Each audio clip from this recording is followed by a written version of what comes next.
So welcome again to receiving training for the new specialist. I'm going to go ahead and start sharing my screen. Okay. And as I mentioned, this is a big topic, so a lot of things to discuss today. So here's our agenda. We're going to talk about where we are in the P2P process, also talk about receiving first, why it's important, the types of receiving, the methods of receiving. We'll talk about some key points about receiving in EVA. Then we'll do a demo. And then for the returns portion, we'll talk about returns in general. Then we'll talk about some key points for returns in EVA. And then we'll do a returns demo. And then finally, we're going to do some interactive real life issue review like we've done on the previous sessions. So as a reminder, this is the P2P process. Again, we've already gone over requisitions and orders. So today we will be talking about the final part of the process, which is receiving. And a return is a type of receiving. It's just that you're returning. So that's why we kind of lump it all under that one term, receiving.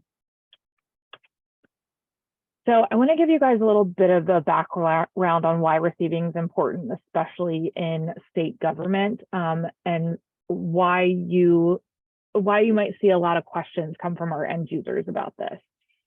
So first, receiving documents the satisfactory receipt of goods and services. This is important, especially when we're spending state taxpayer dollars as buyers to make sure that we're getting what we paid for. It also provides an auditable source of verification that the goods or services were received and that they were acceptable based on what the buyer thought they were getting. And also that prior authorization is given to make those payments to the supplier. And then it also ensures prompt payment to the supplier. So what do I mean by that? So according to the policy that is under DOA, suppliers need to be paid within 30 days of the date of an invoice or the date that they shipped or the date that services were rendered, whichever is latest. So that's another important reason why we do receiving and why receiving takes place in EVA. So also part of the code says that, or part of the APSPM actually, which as a reminder is the manual for how purchasing is done for most organizations in the state of Virginia, also says that receiving will take place in EVA. That's why we get a lot of questions about it. It's definitely something that is a little bit harder of a concept because something is physically happening when they're receiving the goods or the services, but then they have to do an electronic verification of that receiving, which is what receiving in EVA does for them. So let's talk about types of receiving. So there are two types of receiving. First is receiving in full. So this is when a buyer orders, let's say 5 different types of products, and they receive everything from the vendor at the same time. So they are going to want to go into EVA and create an electronic receipt showing that they've received all of those items. However, just like if you're ordering from Amazon, you might have different items that are shipping on different days. And in that case, just like with Amazon, our suppliers do that as well. So in that case, the end user would want to do a partial receiving.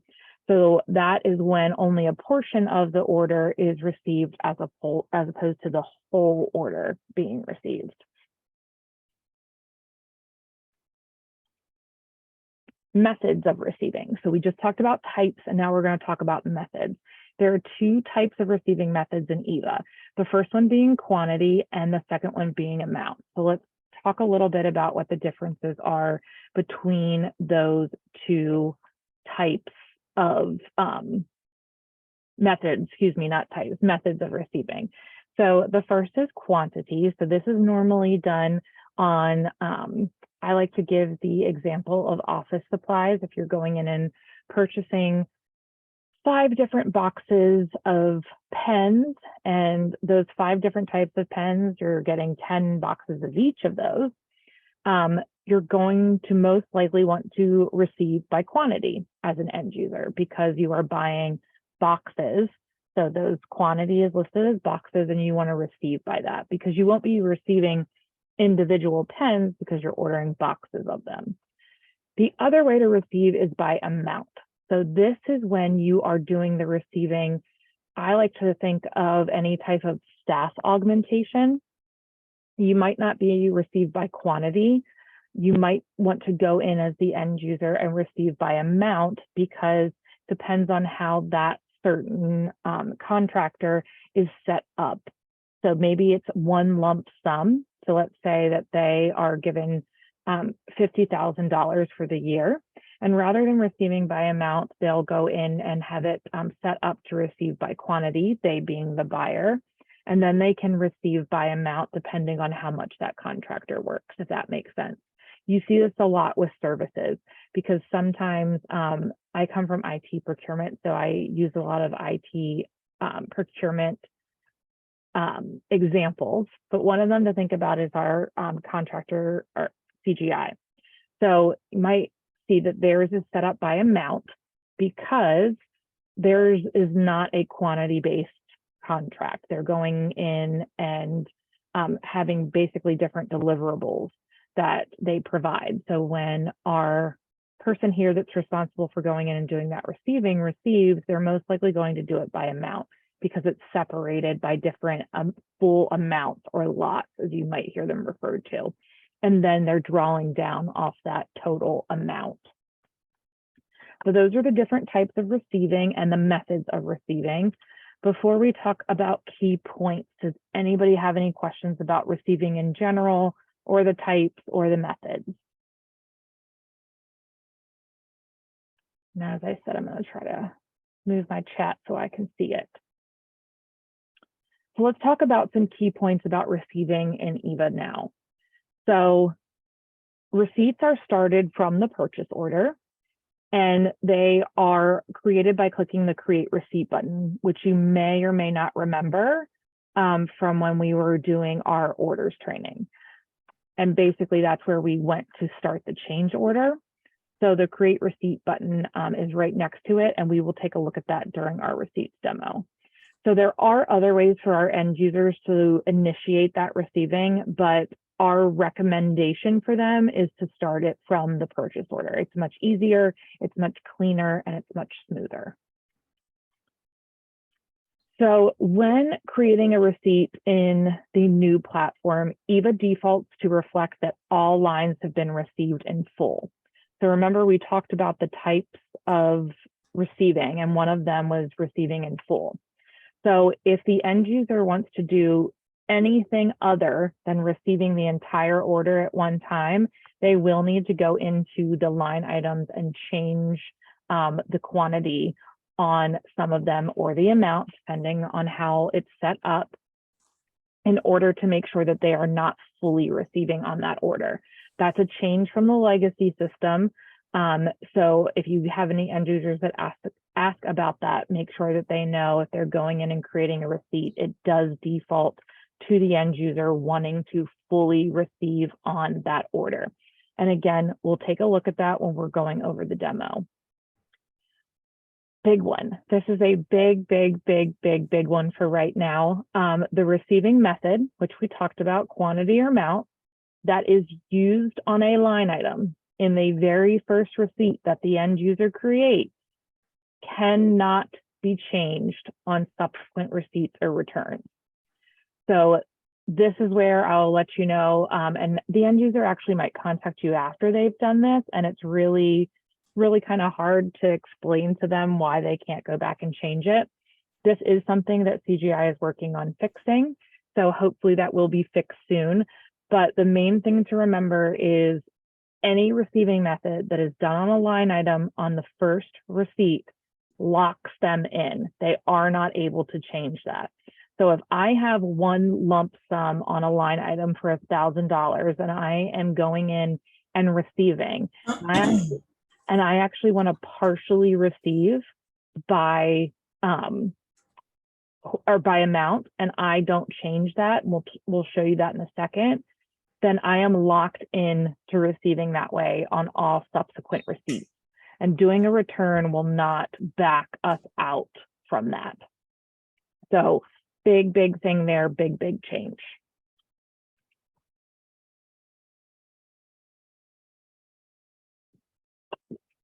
Also, another thing that they're working on at CGI is to make sure that the line items are numbered on receipts.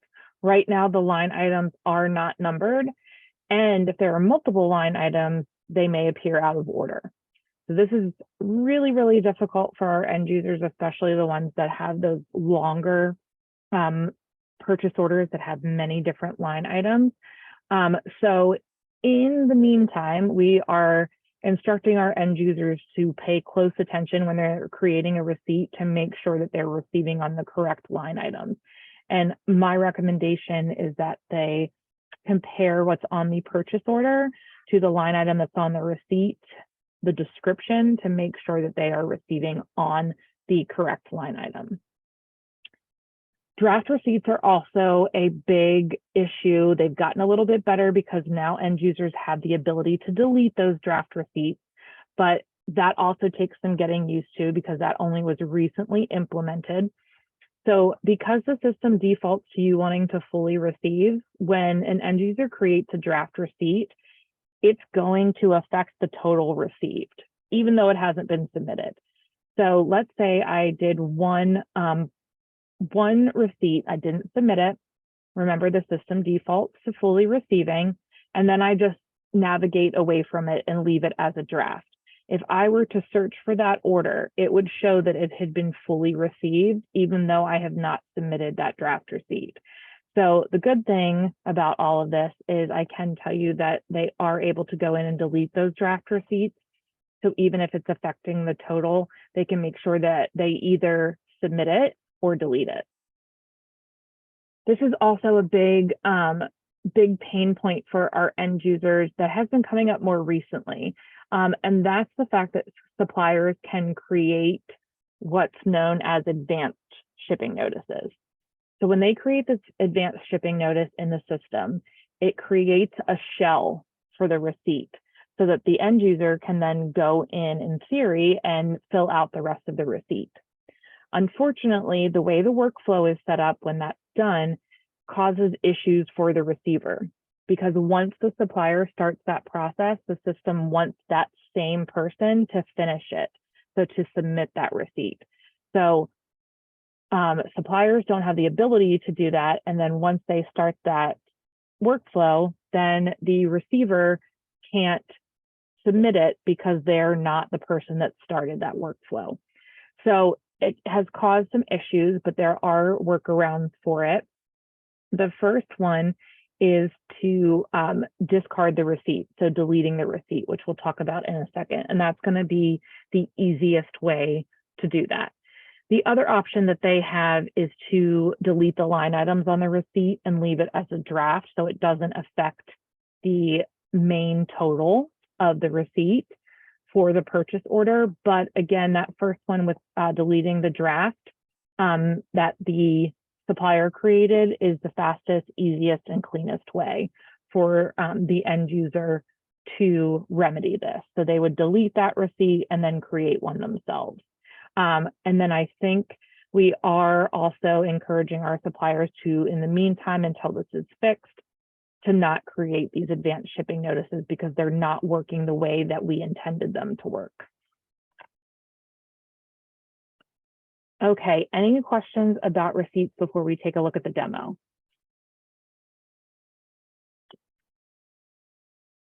Okay, I'm going to stop sharing here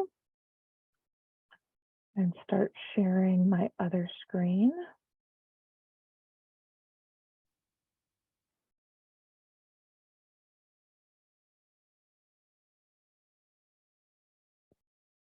Okay, so we're going to take a look at our receipts demo now. And let me actually move this little taskbar over. Okay, so if you see me looking over here, it's because I made notes about what I need to go over with you all. So promise I'm not being rude or being distracted. I just want to make sure that I go over everything.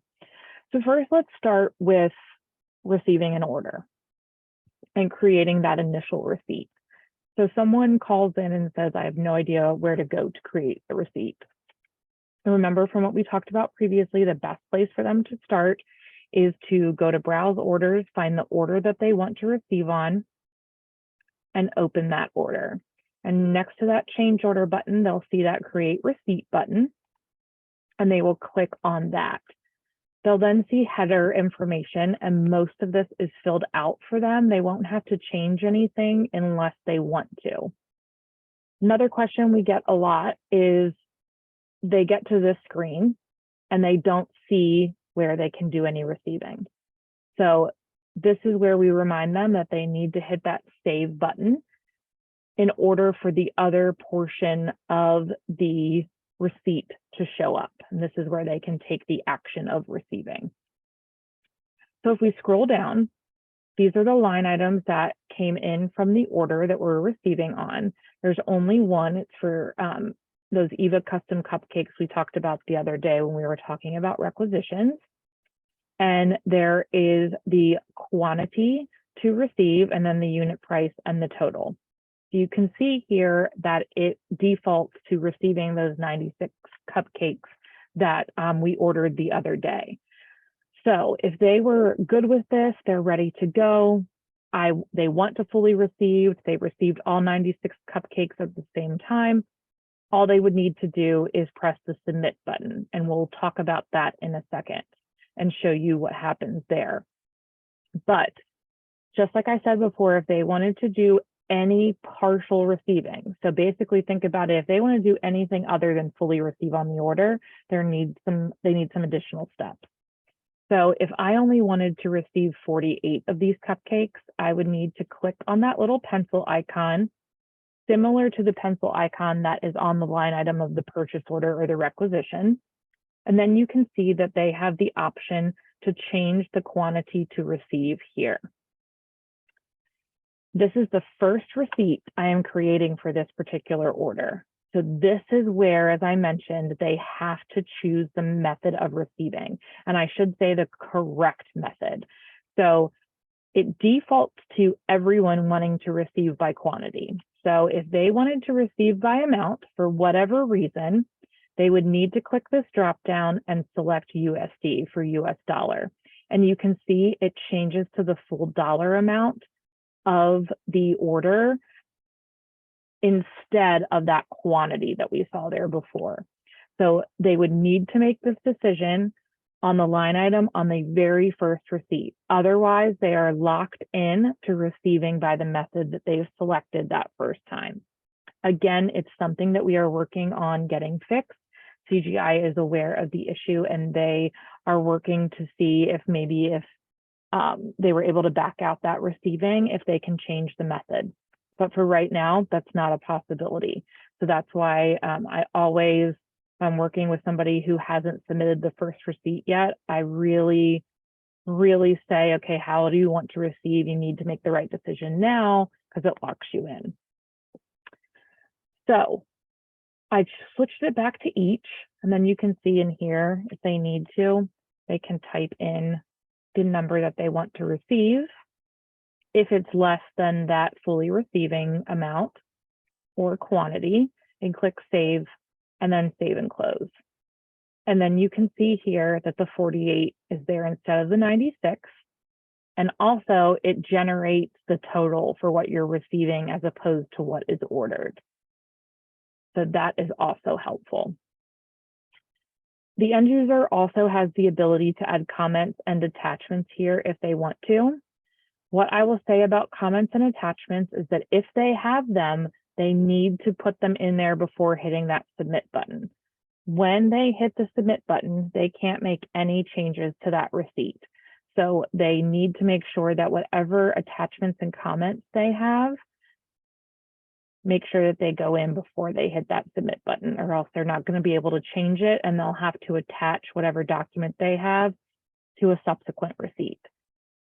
So the comments are in the comment box, and then the attachments work just like they do in the requisition, except all of them stay internal So there's no option to select whether they want it to be internal facing or supplier facing.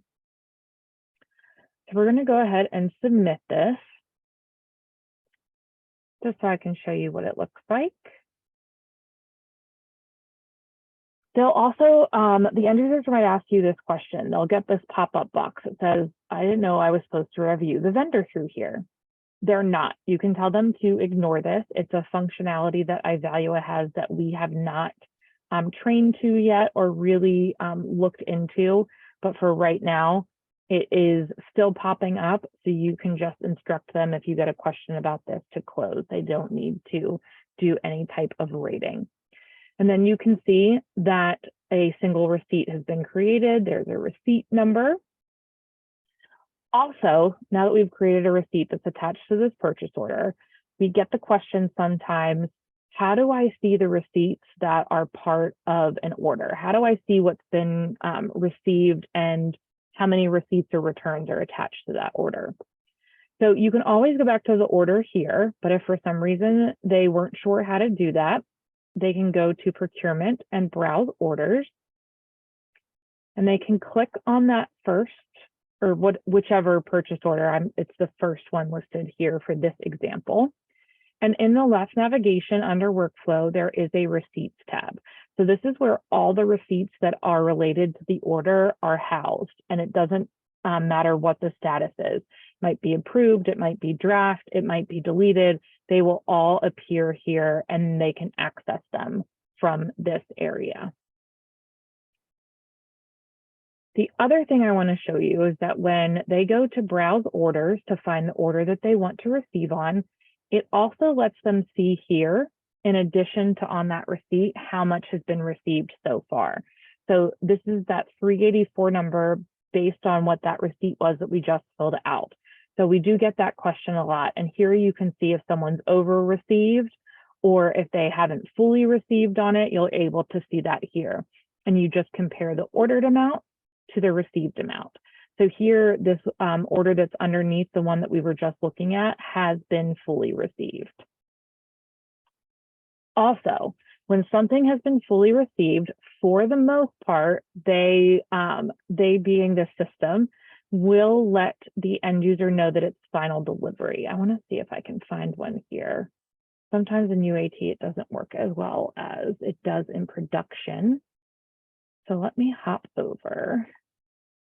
I won't be changing anything in production. Okay. So when we go to browse orders, you will see that there are some that might be marked as final delivery. And of course, there's none in that first part, but let's see if we can find one. I'm gonna see if I can do that. I can't, huh? See if I can change the status.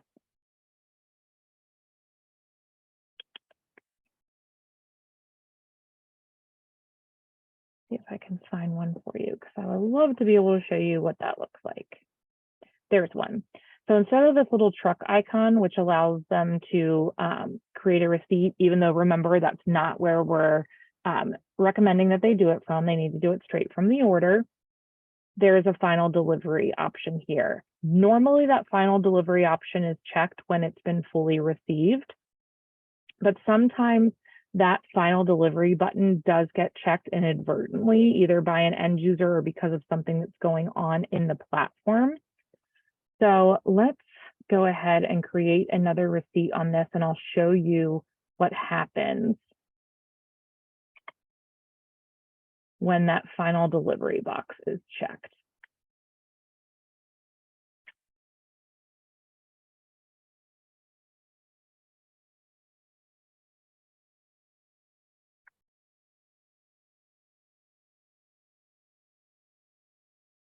So I received fully, which is fine. And then I go in, and let's say I was the end user and I'm just playing around in here and I don't realize that I have checked the final delivery box. So in UAT, it looks like it's not displaying there. but it does display here on the line items of the purchase order. So a lot of the times an order has not been fully received like we just did. And for some reason, the end user says, okay, well, I'm trying to receive on this line item. It hasn't been fully received. You verify it hasn't been fully received. So the second place to come is to look on the line item of the purchase order and make sure that this final delivery box is not checked. So if I had not fully received on that order and this was checked, we would need to come and let the end user know they need to uncheck that box and then click save. So that happens sometimes. Somebody inadvertently hits or clicks on the box, or maybe they've previously fully received on the order and the box stayed checked, and now they're trying to receive again after they've done a return. They won't be able to do that if that box is checked. Okay, so we talked about the types and the methods, and we talked about advanced shipping notices, and then how to see what's been received, and we talked about final delivery. So let's now talk about deleting draft receipts. So deleting receipts is only something that can be done for draft receipts. You can't change or delete a previously submitted receipt. So only those that are in draft status can you delete. I was very excited when this happened because end users were very happy, and it made my job a whole lot easier when they were able to delete those draft receipts. So I'm going to go into browse receipts so we can take a look at a draft. So here is a draft receipt. Just to let you know, the status is in this right-hand column. So we're going to click on this draft receipt, and I'm going to show you how an end user can delete, or what they're referring to as discard, the draft. So this is in draft status, meaning it hasn't been submitted, which is why you see the submit button there. So all they would need to do if they decide, you know what, I don't need this draft anymore, I created it by accident, I need to wait to get an attachment before I do this, all they would need to do is select discard draft, and a reason box pops up for them to type in why they need to cancel it. So I'm going to say,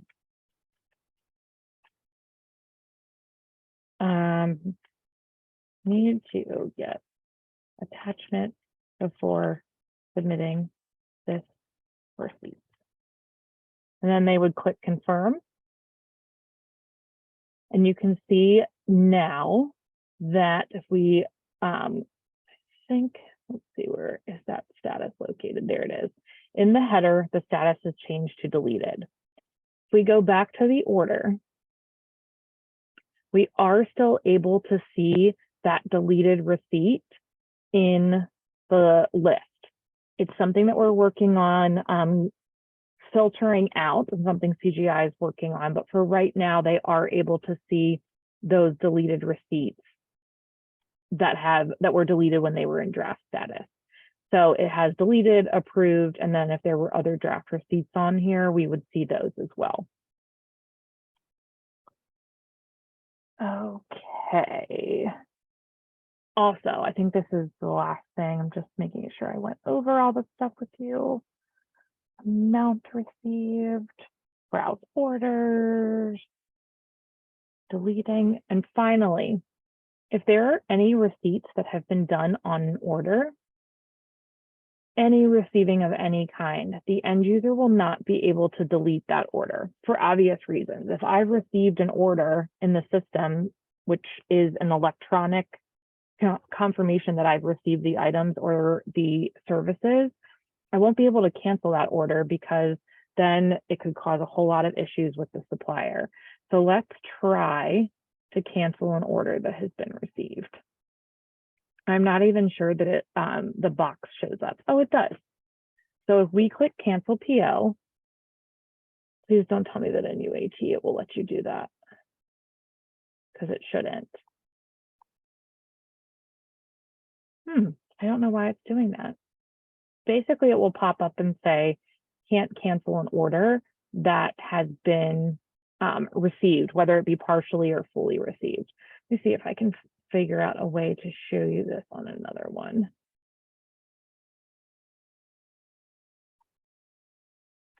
Okay, so I don't know if this one has any receipts. That one doesn't, which is why it's letting me cancel it. Let's go back and try to do this one. I do not know why that is not coming up with an error message, because it should. Well, the good thing is that nothing's happening. It's not changing the status from ordered to canceled. So if an end user calls in, and I'm not sure if it works differently in production, I'm going to have to ask CGI about that. Make some notes here. And that will be one of our outstanding questions for today that I need to check on. Order with. The good thing though is that it does prevent them, at least in UAT, from delete or from canceling that order if there are any receipts that are attached to it. So just be aware of that. If somebody needs to cancel an order, they're going to need to go in and make sure that all that receiving is backed out via return. And we'll talk about returns in just a second. But for right now, that completes the demo on receiving. Does anybody have any questions? I know that was a lot of information, and the receiving process can be a weird thing to follow. Awesome. And that, while I was pausing, I just thought of one other thing, which is the workflow that's attached to a receipt. Let me click on this one. We might get some folks that say, I can't submit the receipt, and it's not because the supplier has started the receipt with the advanced shipping notice. It's because somebody else has launched the workflow other than them. That's an internal person and not a supplier. So if there's a question about that, you can always go to the approval status and you can see who launched the workflow. And if it's someone other than the end user that you're talking to, you have to let them know that whoever started that workflow needs to finish that receipt or they need to discard it. And then they, as another central receiver, is able to receive. We'll close that and stop sharing. And let's pop back into the PowerPoint presentation. Okay, return. There are two reasons why an end user would need to create a return in EVA. The first one is that the items need to be returned to the supplier because they're no longer needed. So if they are returning an item to then get the item back as a replacement, they don't need to do that return unless they're planning to then re-receive when they get the items back. But let's say that I ordered 10 dog beds and 2 of them were damaged and I don't actually need those other 2, I decided. They can absolutely create a return to send those back. They would just need to make sure that the purchase order is updated to show that that quantity has changed from 10 to 8. The other reason they would need to do a return, and this is the 80% of the returns are for this reason, because the receiver needs to correct a previous receipt. So just to give you some background, in the previous platform, we did not have the concept of returns. So in order to let the system know we were doing a return, we would put in a negative number. That's no longer something that our end users have to do. They can go in and create a separate transaction that's a return, and the system will then calculate that as a negative number. So that's actually a really good thing. A lot of our end users were confused in the previous platform and then would accidentally create another receipt rather than backing out the receiving. So you might hear that term, backing out the receiving. It really refers to what we now have in our new platform as returns, which I think is really nice. So let's talk about some key points for returns. So remember, we talked about the receipt starting from the order. The return starts from the receipt. And the way that I remember this, and I tell end users to remember it, is when you go to the grocery store every week, and you purchase the items that you need and you get your receipt and you get home and you're unpacking your items and you notice that there's a hole in the bag of flour that you purchased. In order to make sure that that store will accept that defective, we'll say, or broken packaging as a return and give you a new one is if you have that receipt. So that's how I remember that the returns start from the receipt and not from the order like the receipts do. So just like on the receipts, unfortunately, the line items are not numbered. And if there are multiple line items, they might appear out of order. Again, something we're working on fixing. So in the meantime, I just let the end users know they need to pay really close attention when they are returning something. In order to submit a return, there's actually a couple different button clicks that need to take place, unlike receipts, where you just click confirm or submit, excuse me. So there are 3 button clicks that really represent things that take place outside the platform. So, or might not take place at all if you are just correcting a previous receipt. So those 3 buttons, and we'll take a look at them during our returns demo, are schedule return, confirm shipping, and confirm receipt. So the people that designed iValua were thinking that these 3 button clicks, if we were talking to the supplier through EVA, would schedule the return, meaning you're scheduling the return to be sent to the supplier. Confirming shipping is something the buyer does, which is saying, okay, I've sent it back one way or the other, might be shipping, might be they're coming to pick it up. And then finally confirming receipt. And that's not confirming receipt of the items, it's confirming that the supplier has received the returned items. Don't give it too much thought, and don't worry if the end users get caught up on this. It's really just some additional button clicks that take the return through that workflow. So just remember that is that the return takes a couple more button clicks than that receipt, which is just the submit button. Also, just like the receipts, the system does allow you to create multiple draft returns, and those returns, just like the draft receipts, do affect the total of the total amount that's been received on the order. So before we hop into our returns demo, does anyone have any questions about returns?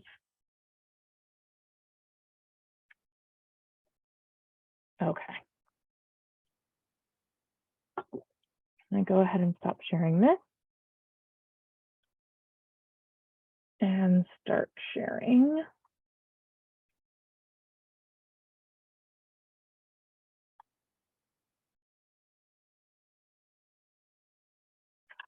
Okay. So remember, returns start from a receipt. So probably the easiest way, because people most likely don't know the receipt number when they're calling in, is to go to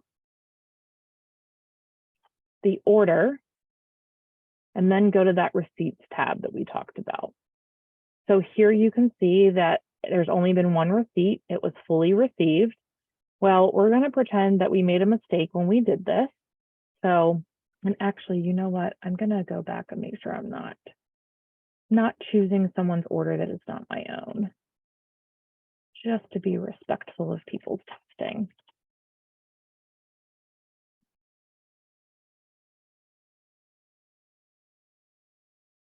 Okay, perfect. We'll do it on the cupcakes order. So the end user is able to go to the receipts tab. There are 2 different receipts because remember we submitted 2 receipts for this order. So whichever receipt they need to create a return from, they can navigate there. Let's say it's this first one. And you'll see that they have the option at the top, kind of process of elimination, close, save or close, or create return. So we want to create a return. And we will click on create return. And it looks very, very similar to the single receipt screen. The header information is the same. They have the ordered and received information over here. And then just like the receipt, we do need to click that save button to see other options. So here's the line item. And because this is coming from the receipt, it's not bringing in that total amount, but it is bringing in the total from that receipt. So if we wanted to create a return, it defaults to you wanting to fully return what you had previously received. So if they only want to return part of it, they are able to change it here like they were able to change on the receipt. They do not need to enter a negative number. In fact, I'm not even sure if it lets you do that. It doesn't. So it lets them know it must be positive. So you won't have to worry about anybody calling because they accidentally did that. The system will not let them do that. So if they wanted to change the quantity, they could do it here. I'm going to keep it at 48. And then they'll click save and save and close. And the other thing I wanted to show you here on this line item is you can see that now that method has been grayed out, because remember we talked about whatever method that they use on that line item on the first receipt is the method that they will always have to use. So that that cannot be changed at this time. And we'll talk a little bit about, in fact, I'm going to write this down, about how they can change that. It's a complicated process for now, until CGI is able to fix it. How to change method, that's right. Okay, so we'll close that. They do also, just like the receipts, have the ability to add a comment or an attachment. Here's where the 3 button clicks come in. So we will click on schedule return. You see it pops up again with the confirm shipping. And finally, confirm receipt. And once that happens, they are able to see the return number at the top. And I also do want to show you that if we go over to procurement and browse orders, I'm sorry, that is not where I meant to go. I meant to go to browse receipts. You can see that here's that receipt that we created, and then here's the return that we created from that receipt, and there's that negative number correcting this receipt that we've done. So remember, we didn't enter a negative number, but because the system knows that it's a return as opposed to a receipt, it automatically calculates that as a negative number.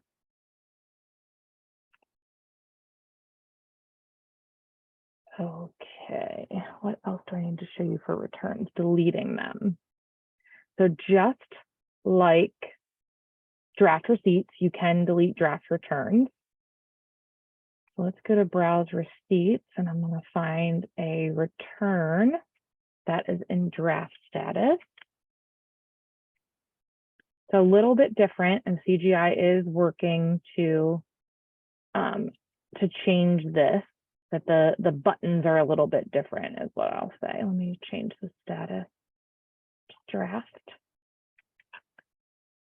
So here are some draft receipts that, or excuse me, draft returns that the end user can go in and delete. So I believe this is mine.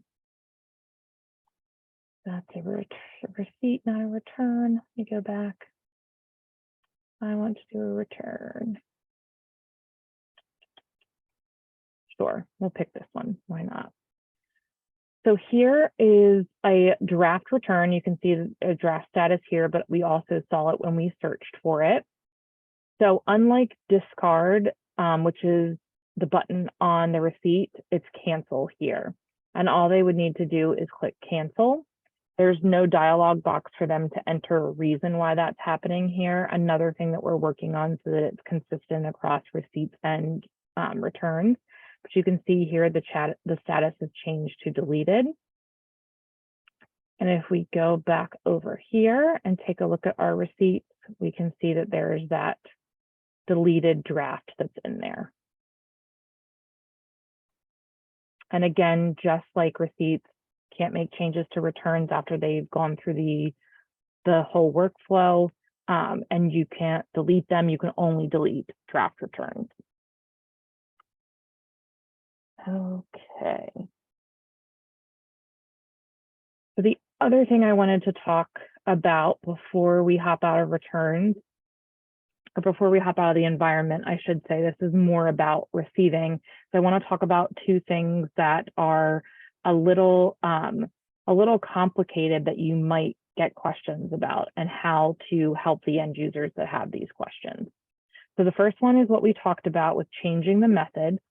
So if you think about it in terms of the line item being attached to the order, and once the end user has decided I want to receive by quantity on this line item on this order, and you know they can't go back in and switch it, the only way they're able to do that is if they create a change order, duplicate that line, and then delete the previous line that they've already received on.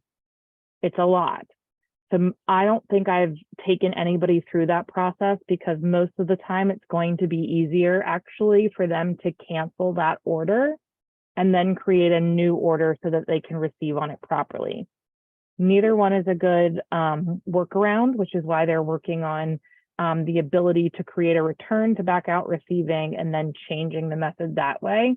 But for right now, those are the options that they have. And I would say that the latter option of deleting the order, or canceling the order, excuse me, and duplicating the requisition and creating a brand new order so they can receive on it properly is the better of the two options, even though it still is complicated and still is a lot of work for our end users. So hopefully that will be fixed soon. The other thing that you might run into, I'm going to see if there is something in here for orders with multiple line items, and I believe that there is for me. Let's see.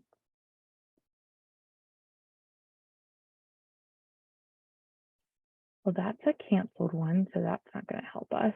But basically what we're going to talk about is the ability for the end user to only partially receive and not receive on the other line items, but also not have to go into each line item and zero it out. So, want something in ordered status.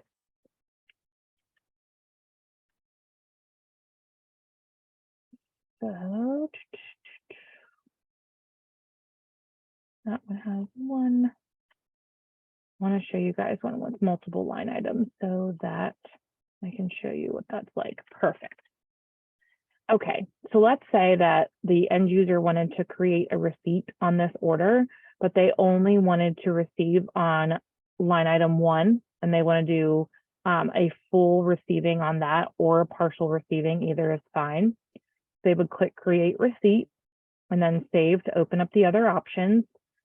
And they go in here and they're like, okay, no, I definitely want to receive 5 on that line item, but they don't want to have to go into the other line items and change these to 0, because remember, the system defaults to fully receiving. Instead of going into each line item and zeroing it out, they have the ability on the receipt, remember we're on the receipt, not the order, to delete the rows that they are not receiving. This will save them time as opposed to going into each line item and zeroing it out, basically. So the system will ask them, are you sure you want to delete this row, which is good. And you can see that it is removed. And then they can do the same thing here and delete that row. Also, if there were multiple rows, they can select everything and just unselect the ones they plan on receiving. But this saves them a lot of time. There was somebody, I think, that called that had over 30 line items and only wanted to receive on a few of them. So that would be an example of where I would tell them, go in and delete the line items on the receipt that you're not receiving on this time. And then they can go ahead and click submit. And their receipt is created.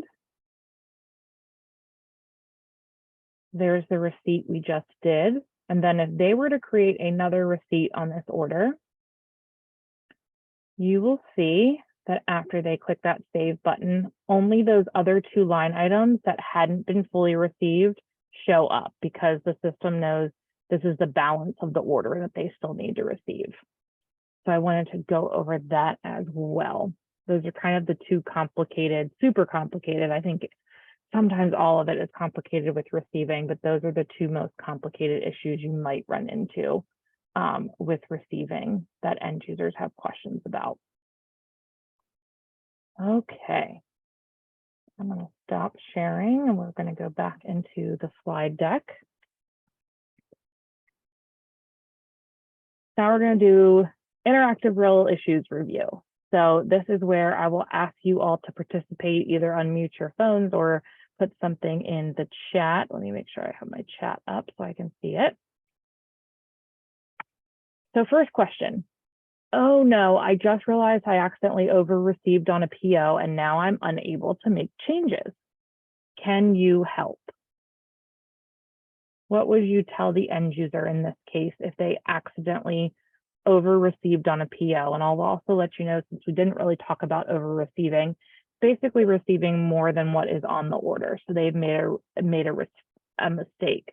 So how can you help them in this situation? What would you instruct them to do?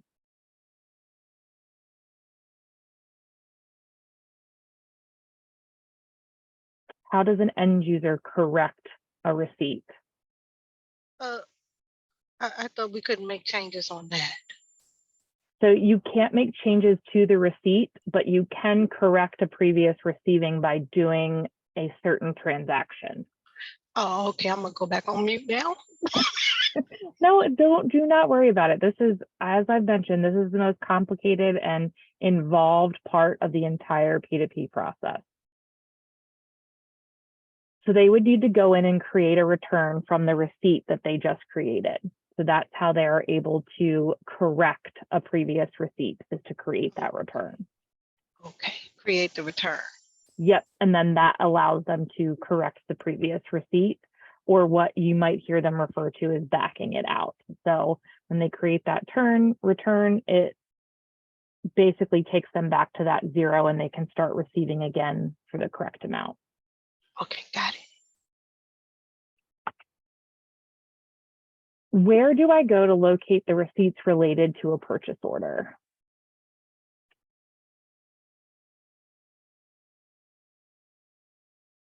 Where would you direct that end user to go if they want to see what receipts are part of the purchase order?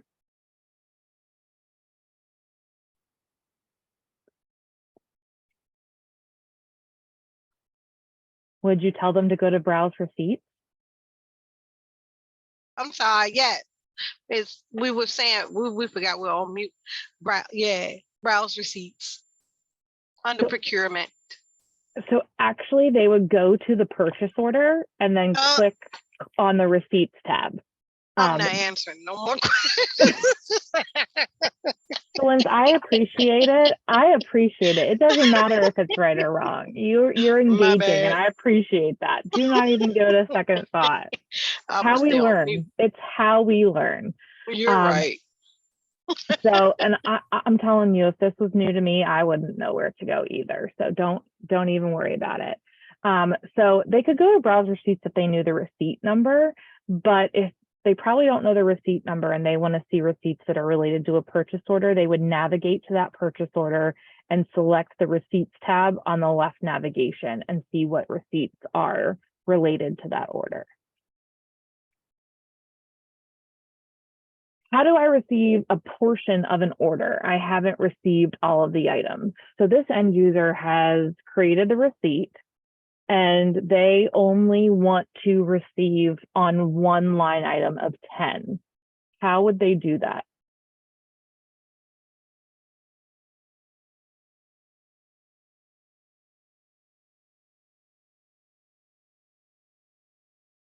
Does the system default to them wanting to fully receive on every line item?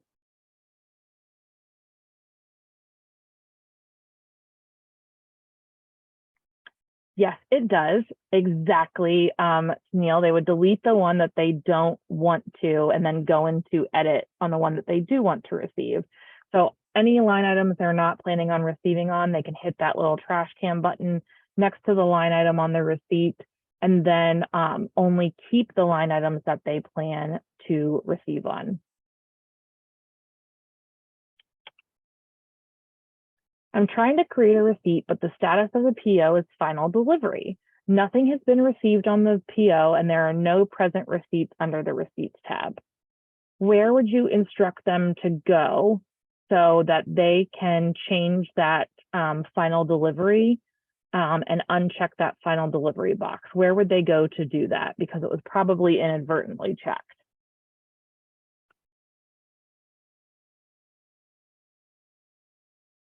Where is that final delivery box located? Okay, so I'm looking at this. Is it the I'm actually looking at under procurement, is it received deliverables or no? No, it's actually on the order itself is where that final delivery box is. It's on on one of the lines. It's on all of the line items. So in fact, let me show you this because this, I know that this is a lot of information and I know it's hard to remember. So let me show you where it's located. So if they go to browse orders and they click on the order and they scroll down to the line item, the final delivery box is, hold on, I need to see this on the left side. Theirs won't be this long because they have other things, but there's that final delivery box. So if that was checked inadvertently, you would just instruct them to uncheck it, but that happens on the purchase order and not in a receipt. Okay. Okay, let me start sharing my screen again. Janelle asked if you can do it one more time. Sure, absolutely. You're moving fast. I'm sorry. You do not worry if I am moving too fast. Do not worry about yelling at me and saying, slow down, Sarah. I will not be upset. I will not take it personally. I get excited and I know that I can go over things quickly. So you have navigated to the order as the end user and you want to let that, and the end user needs to uncheck that final delivery box. They would go into the order line item by clicking on that little pencil. Remember, we're in the order. Don't be slow for me now, UAT. And then they will scroll down to the supplier visible additional information and scroll all the way to the right. I'm sorry, and it's actually under internal additional details. My apologies. And they will scroll all the way over to the right. And we're just going to pretend that this was already checked. And then they would just need to uncheck that box. So again, just to show you this, we have navigated to the order and we have scrolled down to the line items, clicked on the pencil icon, and then we scroll down to internal additional details, scroll to the right, and we would uncheck that final delivery box. You are so welcome. Thank you for letting me know I was going too quickly. As I said, I'm happy to slow down. I know I speak and then also do the demos too quickly sometimes. Okay. Question 5. I'm trying to receive by dollar amount, but the system won't let me. What am I doing wrong?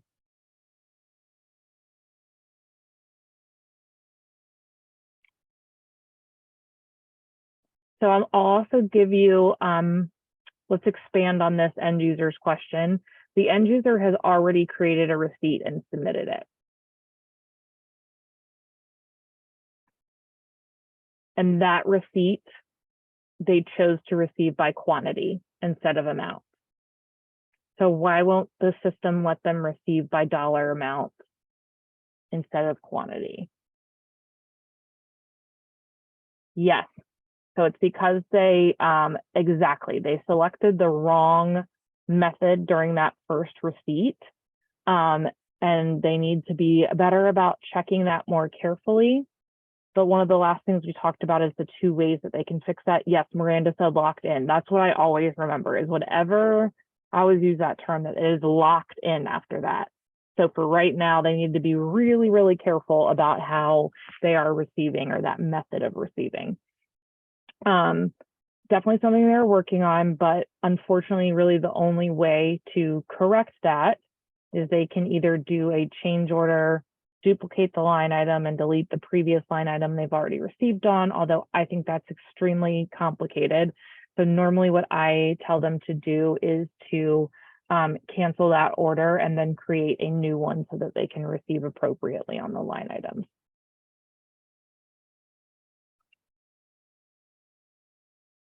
No line item comes up for me to receive. What should I do? I'm going to help with this one because it's not something we went over. So I'm going to stop sharing my screen because I forgot to go over this with you. My apologies. So sometimes you will see that somebody has tried to create a receipt and they will get something that lets them know there are no line items. So I'm gonna change that to draft so I can show you what I'm talking about. Okay, so somebody has created a receipt on an order and they're getting this no item option. So they're not seeing any line items, even though they click save, they're still not seeing anything.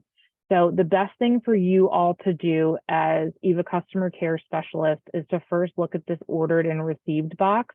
The reason there's no item for them to receive is because it's already been fully received.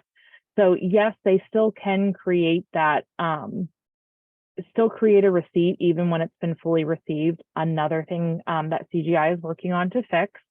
But anybody that has that question, always check to make sure what the receiving status is. And if these two numbers match, they fully received and they can't do any additional receiving. So they would either discard the draft and do a change order if they wanted to add more to the order and then receive on that. Or they can just discard the draft because maybe they didn't know that they had already fully received on it. Apologies for not going over that, but hey, one last question to answer for you all, which is good, right? Okay. So currently we have 3 draft receipts on the PO sitting in draft status. So this end user has 3 draft receipts in the receipts tab on their PO and they can't get them off. Is there a way to correct this? What would they do when they have 3 draft receipts that they don't need to use anymore?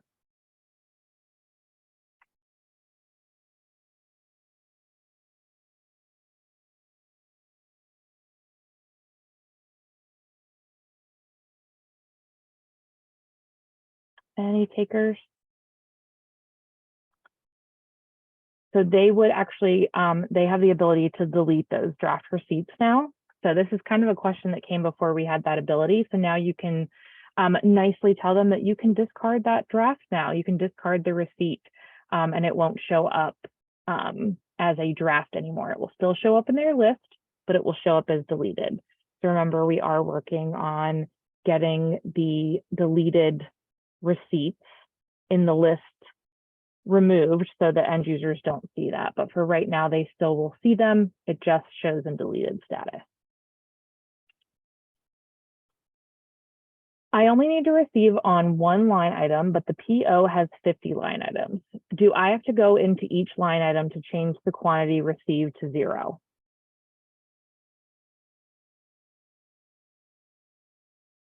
Similar to a question we had earlier. I'll give you that hint.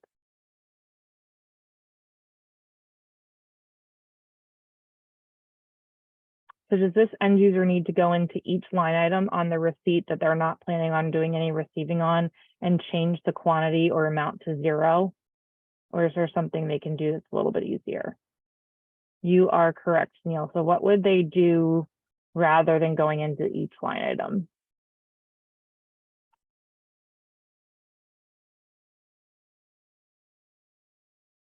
They would just delete the line items on the receipt that they don't need by hitting that little trash can icon.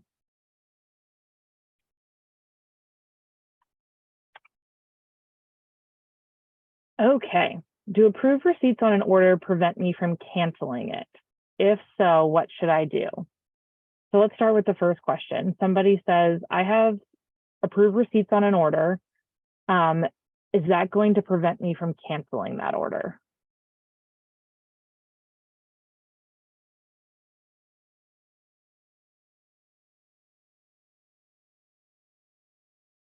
Any takers? So it actually would prevent them from canceling it because they've already received parts of it. So if you think about it in saying, let's say that you ordered something from Amazon and part of that order came and you have physically received that, but then you decide you're going to cancel the order in Amazon. They're probably not going to let you cancel something you've already received. They'll let you return something you've already received, but they won't let you cancel that order totally. So since that's the case, what should this person do? So they will need to create a return similar to how you would with that Amazon order, you would create a return and send the item back. Or in this case, they're creating a return to zero out the receiving so that it shows nothing's been received, and then they can cancel the order then. But if an order has approved receipts attached to it, they aren't able to cancel it. And remember, that's the one I'm going to check on with some other folks to make sure that it gives them an error message in production that they can't delete an order with approved receipts attached to it. Okay, final question. I know you guys are excited. I submitted a receipt, but now I need to add an invoice to the receipt. How can I go about doing this? So let's start with the first part. They submitted a receipt and now they need to add an invoice to the receipt, which is a change. Are they able to do that?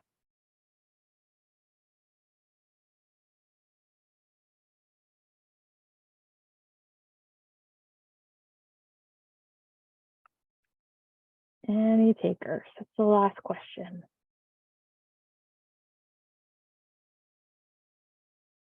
No, so they cannot create or add an invoice to the receipt. They can't add any attachments or comments.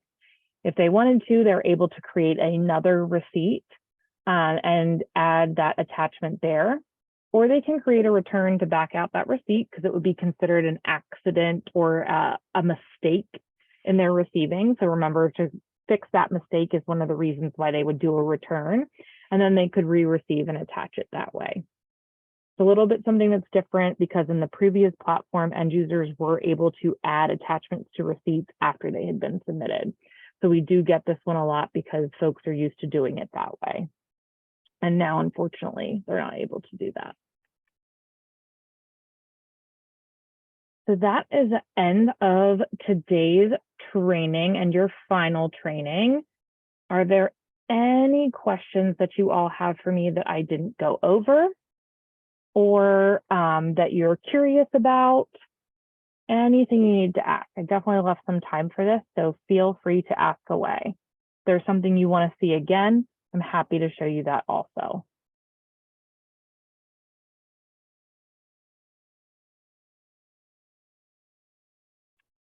Awesome. Okay.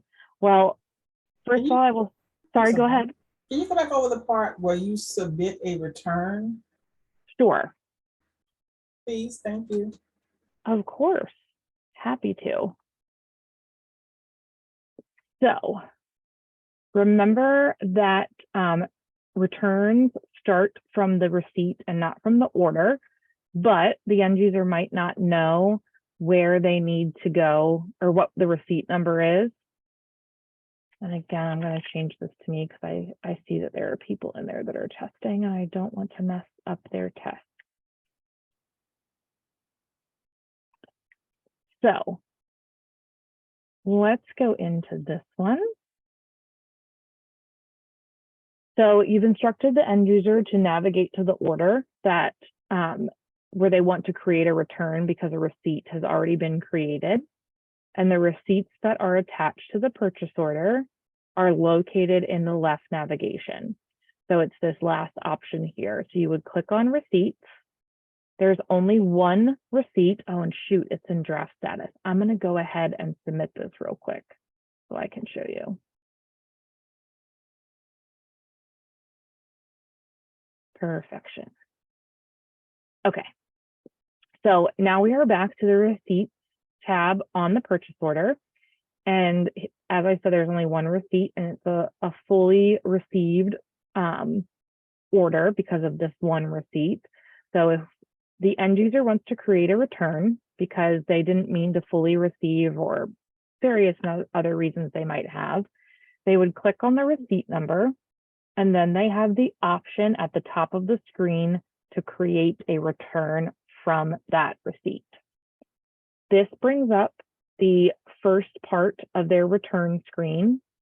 They see that there aren't any line items where they can create their return, which probably means that they need to click the save button, save to see other options system. Remember though, that's a SARA term and not a technical term. So don't use it with technical folks. They'll wonder what you're talking about, but definitely use it with end users and you can just claim it as your own term. I don't mind. It absolutely has helped me. So once we click save, we can see that those line items have showed up, and they can either fully return this, which is what it defaults to, or let's say that we just needed to return that first line item. So they're going to delete this row and go in here, and yep, they want to keep that at the 5. So again, we deleted whichever line item we weren't returning. And then we wanted to fully return this line item. And then they would just need to click schedule return, confirm shipping, and finally confirm receipt. So remember, there are 3 button clicks for a return as opposed to the 1 submit for a receipt. And then that has created their return. And if they go back into the order, they have the ability to click on the receipts tab. And there you can see the receipt, and then there's the return we made for that second line item, or the first line item. I forget which one it was. Did that help to see that again? Yes, thank you. You are so welcome. Any other questions? Awesome. Well, I will just say, as I said before, I still owe you the recordings from yesterday, and I'll also send the ones from today. If they're all, the links are all created at the same time, I'll make sure I send those out. I do have one outstanding question I need to get back to you on, which is just canceling an order with receipts in production, throw error message so that our end users know that. But also, I just wanted to thank you. I know that this was a lot of information over the 3 sessions, and I appreciate your attentiveness and your participation. And also, I wanted to tell you all, congratulations for the awesome recognition you received from the governor's office, because one of the folks you helped had a direct line to the governor. And you guys don't receive the recognition that you should as being our frontline support folks. So I did just want to thank you for that and congratulations for that. And I'm just going to leave a little something on your desk. You'll see them tomorrow morning when you come in as a thank you from me, because you all are so wonderful. And even though I'm not on the EVA core team anymore, you're still my colleagues at DPS. So thank you all. And I know you're all the newer folks on the team, but you already have brought so much, and you have a wonderful leader in Miranda. So thank you all for being such amazing colleagues of mine. It's an honor to work with you. Thank you. Thank you all, and have a wonderful rest of your afternoon. And as I said, I will send that send the recordings out to you along with the outstanding questions. Have a wonderful rest of your day. All right. Thank you, Sarah. Thank you. Bye now. All right. Bye-bye.